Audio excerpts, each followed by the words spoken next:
ನಮಸ್ಕಾರ ವೀಕ್ಷಕರೇ. ನಮ್ಮ ಹಿಂದೂ ಪುರಾಣದ ಪ್ರಕಾರ 7 ಜನ ಚಿರಂಜೀವಿಗಳಿದ್ದಾರೆ. ಅದರಲ್ಲಿ ಆಂಜನೇಯ, ಅಶ್ವತ್ಥಾಮ, ಪರಶುರಾಮ, ಮಹಾರಾಜ ಬಲಿ, ವಿಭೀಷಣ, ಕೃಪಾಚಾರ್ಯ, ವ್ಯಾಸ ಮಹರ್ಷಿಗಳು ಇದ್ದಾರೆ. ಇದರಲ್ಲಿ ನಾನಿವತ್ತು ಹೇಳಕ್ಕೆ ಹೊರಟಿರೋ ವಿಷಯ ಬಂದು ಅಶ್ವತ್ಥಾಮ. ಅಶ್ವತ್ಥಾಮ ಹುಟ್ಟಿನ ಬಗ್ಗೆ ಇಲ್ಲಿ ತಿಳ್ಕೊಳ್ಳೋಣ. ಅಶ್ವತ್ಥಾಮನ ತಂದೆ ದ್ರೋಣಾಚಾರ್ಯರು. ದ್ರೋಣಾಚಾರ್ಯರಿಗೆ ಹೀಗೆ ಒಂದಿನ ನನಗೂ ಒಂದು ಮಗು ಬೇಕು ಅಂತ ಹೇಳಿ ಅನಿಸುತ್ತೆ. ಆ ಸಂದರ್ಭದಲ್ಲಿ ದ್ರೋಣಾಚಾರ್ಯರು ಶಿವನಂಥ ಮಗ ಇರಬೇಕು ನನಗೆ ಅಂತ ಅಂದ್ಕೊತಾರೆ. ಆ ಸಂದರ್ಭದಲ್ಲಿ ದ್ರೋಣಾಚಾರ್ಯರು ಶಿವನಿಗೆ ಸುಮಾರು ವರ್ಷಗಳ ಕಾಲ ಕಠಿಣವಾದ ತಪಸ್ಸನ್ನು ಮಾಡ್ತಾರೆ. ಆ ತಪಸ್ಸಿಗೆ ಸಂತೃಪ್ತನಾದ ಶಿವ ದ್ರೋಣಾಚಾರ್ಯರಿಗೆ ಒಂದು ಗಂಡು ಮಗುವನ್ನು ಕೊಡ್ತಾರೆ. ಆ ಗಂಡು ಮಗು ತುಂಬಾ ವಿಶೇಷವಾಗಿರುತ್ತೆ. ಜೊತೆಗೆ ಆ ಮಗುವಿನ ಹಣೆ ಮೇಲೆ ಒಂದು ಮಣಿ ಕೂಡ ಇರುತ್ತೆ. ಆ ಮಣಿಯಿಂದಾಗಿ ಆ ಮಗುವಿಗೆ ವಿಶೇಷವಾದ ಪವರ್ಗಳು ಸಿಗ್ತಿರುತ್ತೆ. ಏನಪ್ಪ ಆ ವಿಶೇಷವಾದ ಪವರ್ಸ್ಗಳು ಅಂತ ಹೇಳಿದರೆ, ಆ ಮಗು ತುಂಬ ದಿನಗಳವರೆಗೆ ಹಸಿವನ್ನು ಕಂಟ್ರೋಲ್ ಮಾಡೋ ಕೇಪಬಿಲಿಟಿ ಹೊಂದಿರುತ್ತೆ. ಜೊತೆಗೆ ಆ ಮಗುವಿಗೆ ಯಾವುದೇ ಥರದ ಗಾಯಗಳಾದ್ರೂ ಸಹ ಅದು ಬೇಗನೆ ವಾಸಿ ಆಗ್ತಿರುತ್ತೆ. ಜೊತೆಗೆ ಆ ಮಗುವಿಗೆ ಯಾವುದೇ ಥರ ಪ್ರಾಣಿಗಳಿಂದ ಯಾವುದೇ ರೀತಿಯಾದ ಹಾನಿಗೂ ಕೂಡ ಆಗ್ತಿರಲ್ಲ.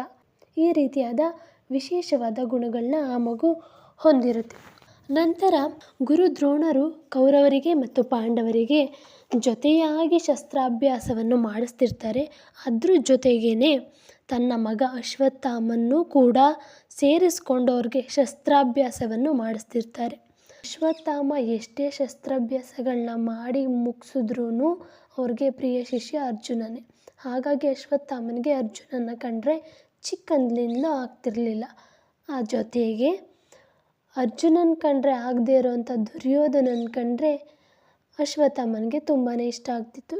ಹಾಗಾಗಿ ಶತ್ರುವಿನ ಶತ್ರು ಮಿತ್ರ ಅನ್ನೋ ಹಾಗೆ ಅಶ್ವತ್ಥಾಮ ದುರ್ಯೋಧನನ ಜೊತೆ ಆತ್ಮೀಯ ಸ್ನೇಹಿತನಾಗಿ ಸ್ನೇಹವನ್ನು ಬಳಸ್ಕೊಂಡು ಅವ್ರ ಜೊತೆಯಲ್ಲೇ ಉಳ್ಕೊತಾರೆ. ಅದಾದ ನಂತರ ಎಲ್ಲ ಶಸ್ತ್ರಾಭ್ಯಾಸಗಳು ಮುಗಿದ ಮೇಲೆ ಗುರು ದ್ರೋಣರು ಗುರುದಕ್ಷಿಣೆಯಾಗಿ ಪಾಂಡವರು ಮತ್ತು ಕೌರವರಿಗೆ ಸೇರಿಸಿದ ಹಾಗೆ ಎಲ್ಲರಲ್ಲೂ ಕೇಳೋದು, ದ್ರುಪದ ರಾಜ್ಯವಾದ ಪಾಂಚಾಲ ರಾಜ್ಯವನ್ನು ನನಗೆ ಗುರುದಕ್ಷಿಣೆಯಾಗಿ ನೀಡಿ ಅಂತ ಹೇಳಿ. ಗುರು ದ್ರೋಣರು ಕೌರವರಿಗೆ ಮತ್ತು ಪಾಂಡವರಿಗೆ ಇಬ್ಬರಿಗೂ ಸೇರಿ ಆ ರಾಜ್ಯವನ್ನು ಕೊಡೋಕ್ಕೆ ಹೇಳಿದ್ದು.